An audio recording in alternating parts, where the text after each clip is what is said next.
Hi everyone, today we are going to do a new botanical painting of a dandelion. So that means we're going to go in quite some detail. We're going to do the wonderful golden fluffy flower as well as the sort of diaphanous dandelion clock. So grab your paints and let's get started. Hi everyone, so here we go with a dandelion. We're going to begin by painting in. We're going to have 3 stems because I'm really keen to give you a nice go at a few of the different types of dandelion, because we're going to have a lovely sort of yellow round dandelion head here.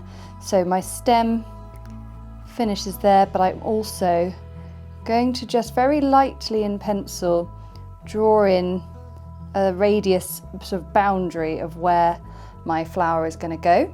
Then we're going to have a sort of side-on, half open kind of dandelion, and then we're going to try a dandelion clock. So that is when the dandelion seeds have all turned beautifully white and they are all going to blow away with a breath of air.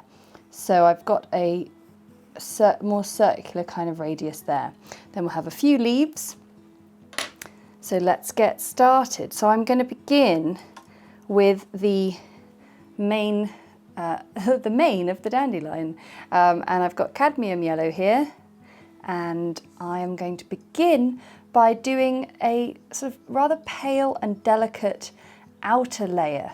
And what we're going to do is we're going to slowly build up the fringes, I suppose, of the dandelion petals. So I want to start quite dilute, because you always want to start with your lightest colour first. So you see what I'm doing? I'm just adding water. The water's just a little bit off camera. Adding water into a mix, and I am going to paint in a size 2/10 brush a series of very wet little sort of strips, I suppose, that are essentially anchored from that middle, even though they're not all completely going right into the middle. And I'm squishing down my brush as I go. So I'm just going to go all the way around and we'll start the next layer. So I've done the same to the side-on dandelion there, just using again the anchor and that curve just to really give me a sense of where the petals are coming from. Whilst that dries, we can paint in the stems and also the central lines of the leaves. With my size 2 brush, I'm just going to paint a very nice sort of dilute colour, which is a mix of sap green, green gold and a bit of cobalt turquoise, just to sort of make it a little less sort of full-on green. And the stems are not too thin, so that's cool. We can get a nice continual line with our size 2 brush. And of course the pencil will be able to be rubbed out afterwards. Now if you are a bit confused by that, because I think a lot of people just assume that watercolour, once painted over pencil, you can't rub out the pencil. Well, I did a test trying out different pencils, different sort of hardness of drawing, just to see whether I could sort of get past that, and I did. So have a little look, we've just linked to it and you'll be able to see what I mean by that. Okay, now we've got our stems done in and we are still just waiting for that to dry 100% so we can just mix up our next bit of colour. So I'm now going to add in a bit of cadmium orange into my dandelion yellow, just a little bit, not too much, because this is going to be a gradual build. And also the colour will just be a little bit more concentrated. And this time I'm going to paint in a new layer of petals, again from the centre, and this time they're going to just stop short of the previous set. Now that pencil line is really handy that we painted in beforehand, because it's just helping me with a sort of general guide of where I painted up to and where I am painting up to with this new layer. So we're going to go round again, and of course we're going to add in a few more with the side-on flower as well. While we let those delicate layers dry, we can start to paint in our leaves. And a dandelion leaf is an amazingly striking thing, so we're going to go quite bold with it. So I've got my Sap Green, and we're just carefully painting around the edge of that light coloured line we painted in. And what I want to do is create a quite jagged and spiky triangular shape. So we start with that point at the top, and then I think it's important to use quite a large brush for this because we need to work fairly fast so that our blends stay smooth. So I'm just painting in these sort of triangular shapes, like so, just with a fairly dilute sap green, and then just adding little spikes.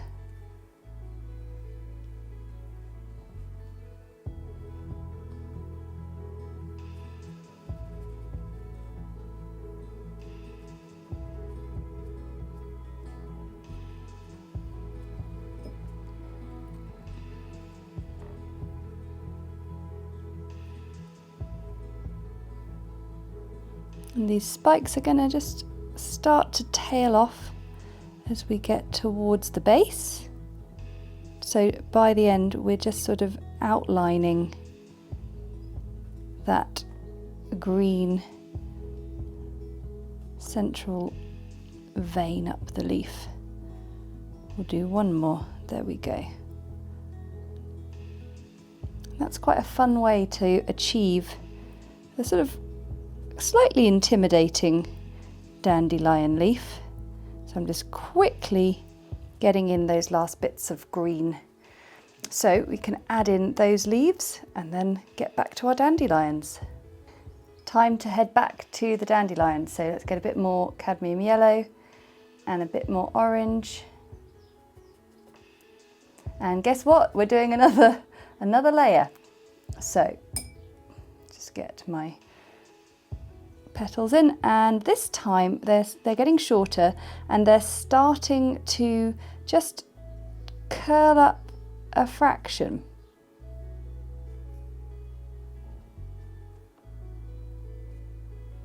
Now that is harder to show down around the front, but from the side it's a really helpful little sort of hint that we're starting to sort of curl up, and it's a quite a rounded flower. So these things take time, but it's really starting to come together. Once again, we are heading back to the leaves whilst we wait for the flowers to dry. So I'm not a hugest fan of adding leaf lines and leaf detail, but when it comes to dandelions, it's a must. So I've got some sap green mixed with French ultramarine blue, and I'm starting by running a sort of quite a wet colour down the side, down one side of that central leaf line, and then just flicking out the leaf with a bit of that wet colour. And now I'm going to clean my brush off, and I'm just going to blend it outwards into the rest of the leaf, so just from sort of underneath. And I don't want to overwork it because I don't want to sort of disturb too much of what is going on underneath, because if you rub your brush too much on colour, sometimes it can pull up colour, which is not what we want. And then what I'm going to do is when a leaf line hits the edge, I just want it to get a little bit of that colour right to the edge, but then all the time blending it back in with a clean, wet brush. So we'll start to get a really, really nice sort of dark, intense bit of detail, but it's just a case of going slowly and each time cleaning off your brush in the water before you come back in to sort of blend and soften those colours. And you clean off your brush and then you dab it on the kitchen paper just to get rid of too much water. But yeah, that's looking really nice. So we're just going to keep carrying on down. So always begin by placing that colour in the side there, then flicking out the brush, clean the brush off, get it on the kitchen roll, and then just soften it from underneath.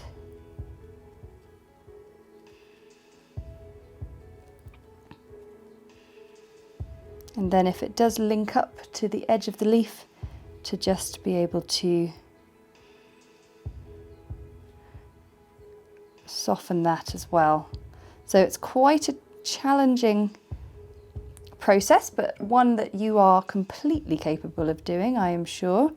We've painted enough leaves and foliage in our time. So yeah, that's going to make these leaves look super detailed and intense. Don't these leaves look really fun now? So we're on to the next stage of our dandelion, and we are now really shortening those petals. And I've got more cadmium orange in the mix. And this is going to be our last layer of sort of flattened petals, as it were. The next one is going to be more of the sort of central cup shape. So I'm not going to do too many around the back in this stronger colour.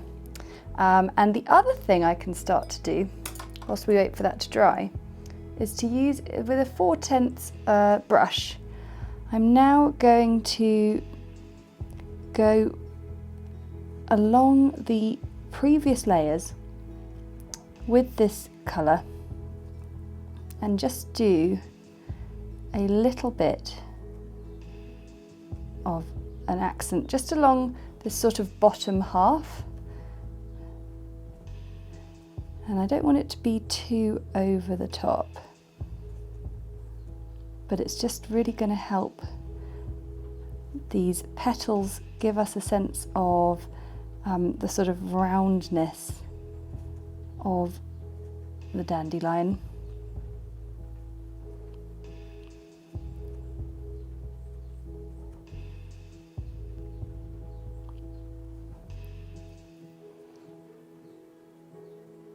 It'll just tail off a little bit as it goes around the back. And up here, we don't need any more petals in, but we can just do the same, just edging some of these .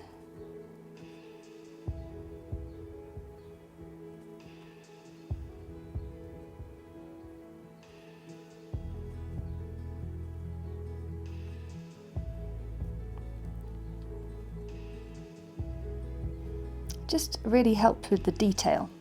And then up here we're going to use the sort of stem mix we had from earlier, and I'm going to paint in the sepals. So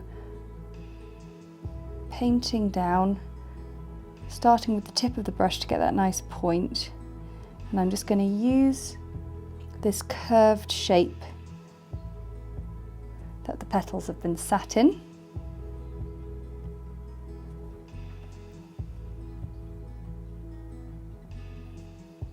And then we also need a few just curling down and away, and we will be adding some more detail to those once that has dried. Now, I haven't forgot about the dandelion clock.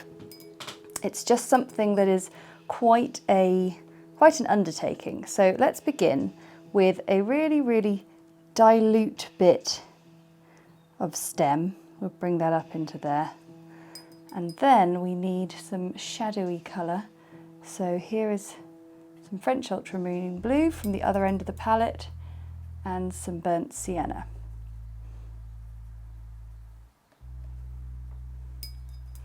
Now, to paint white dandelion seeds, we're going to use the same approach that we do for painting white petals on white paper, as we really dilute down a colour. But before we do that, there is this central sort of dome in the middle where everything comes from. So I just want to outline that first in this sort of shadow mix. And it has got very delicate little dots on the surface. So whilst I do that, you can see that the little bits of sort of wet painted shadow underneath. I just want to get it a bit wetter, because what I want to happen is I want some of these dots to sort of, some to stay nice and crisp and some to bleed in like that, just to start getting a nice watercoloured sort of painterly appearance. And then some little dashes to begin in this brown shadowy mix.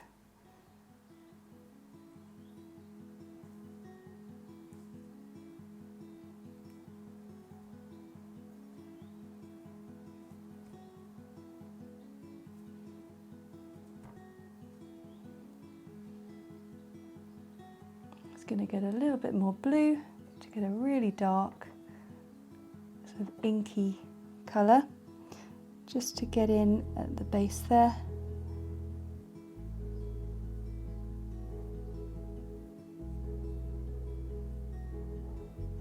And a few more dots. And we're all set up now to start painting in our dandelion clock. So here we go. What I've done is I've just added loads of water to that shadow mix I had just here to make it really translucent. And then with my smallest brush, my 4/10, I am starting with the sort of outer edge of my pencil guide, and I'm painting a fine line to the edge and then some lovely little C curves.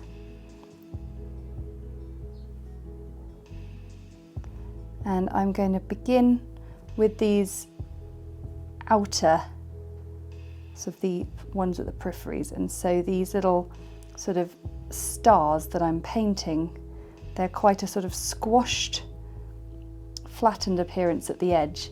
And then when we start to get into the middle, they'll be coming a bit more opened up. And then my plan is once we've painted all of these, I'm going to run a wet brush over the lot and just sort of soften the whole thing and bring it into one, because the challenge, I think, with painting something like this is when you've sort of got a real massive amount of delicate little seeds or filaments or anthers, you can't really comprehend seeing them all there. You just sort of see this general mass and you just accept it. So I want to just sort of blur it and soften it a bit to give that impression, because although my watercolour paintings they're detailed to a point, but they really are quite loose, and so I always try to capture the essence of a piece rather than a full-on botanical study. So that's why I call my painting style New Botanical Painting, and that is also the title of my first book, where we have tons of flower painting projects very much in this style, where we go into quite a lot of detail, but it's the kind of thing that you can achieve a finished piece in, say, a matter of an hour or a few hours rather than a few weeks, as the traditional amazing botanical study artists of times gone past do. So it only took 2 sort of rounds of stars to now be in a position where I don't need to paint in any more lines from the centre, and now I'm just painting little stars, and I'm still with the same kind of dilution,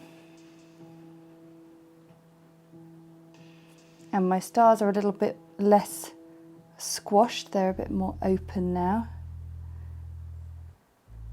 and I'm still doing them with quite a bit of space around each other. I don't want to be getting too overlapped, but now we are at the point where we're overlapping onto that central spot, which is all good.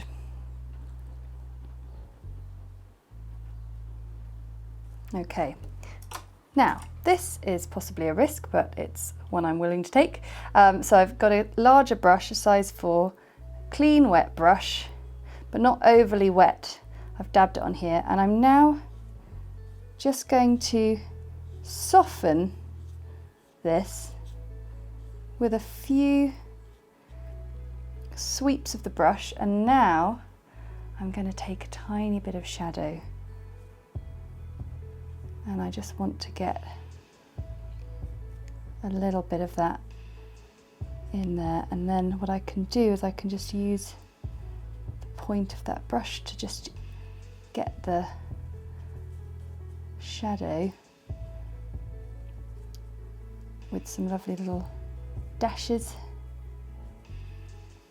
and I'm really pleased with that because that has managed to achieve quite a bit of detail in there whilst also being quite tied together. And then last off, I'm going to take a slightly more concentrated bit of the shadow with my very small brush and just use the edges and the wetness that is there to create a darker edge, but really delicately, which will give us more of a spherical appearance. I'm just going to turn the page round, and also helps us give the impression of a million different little dandelion seeds.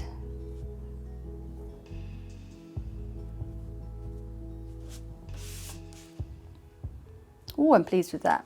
Okay, so it's time to get back to our main dandelion. So we've got a nice strong colour, tiny bit more orange, and now it's time to be painting more of a cup shape. And it's really important that so far you've painted in a restrained manner when it comes to the concentration of colour. You really don't want too much. So I can just fill in a few dabs around the edge there, a few in the middle, and then I'm going to take a little bit of burnt sienna, mix that in there, a little bit more of the orange, and in fact I might get a little bit of red. I just want a really strong, there we go, a stronger, darker colour.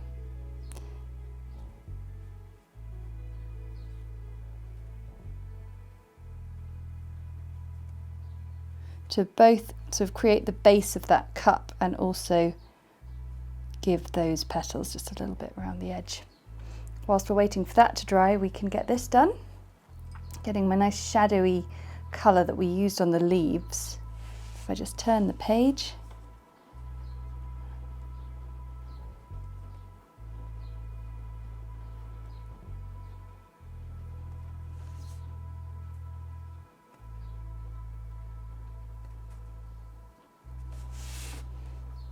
just using it to edge these little sepals.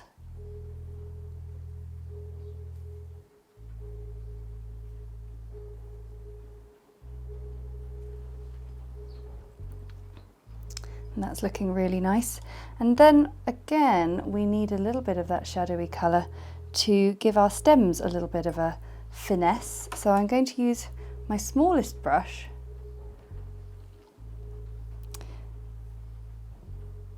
and now I can just paint upwards to the edge of those flowers and then just blend down a little bit more towards the base.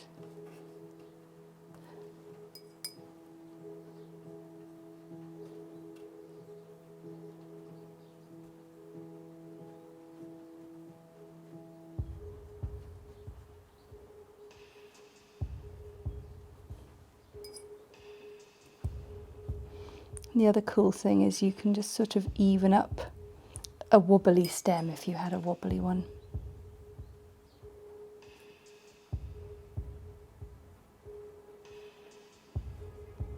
So I'm just outlining it, just at places, not everywhere. I mean, dandelions do have slightly wiggly stems, so you can make a point of it like that. And then just here,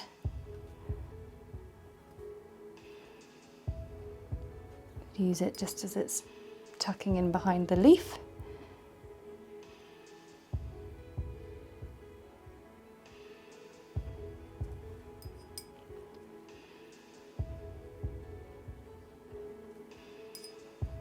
So what I'm going to do now is I'm going to let it dry, rub out the pencil, and then I'll be able to see really clearly what I need to do to finish off that central flower.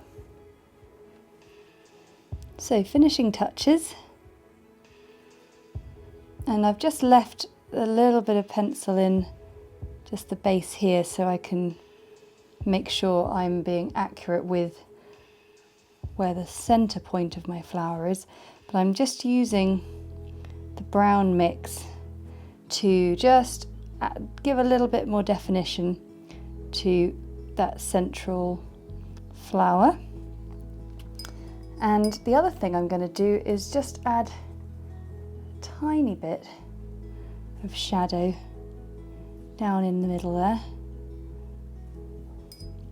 Just always helps define what's going on and where the center is really.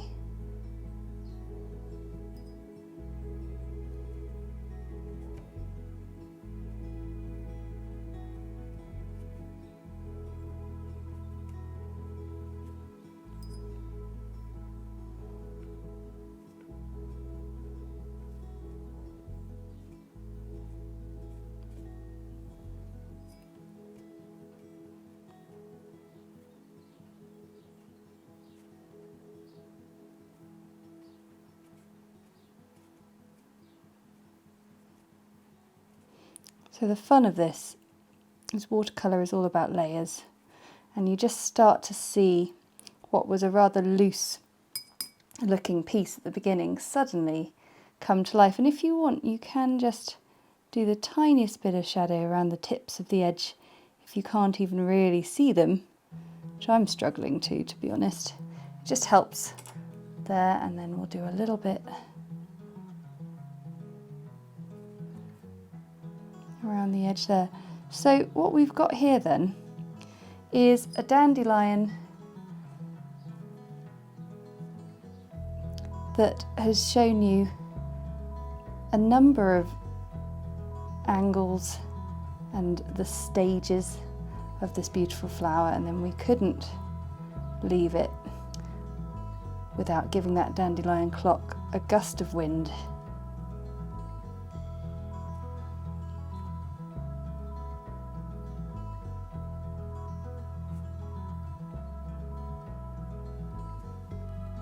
And there we have your dandelion.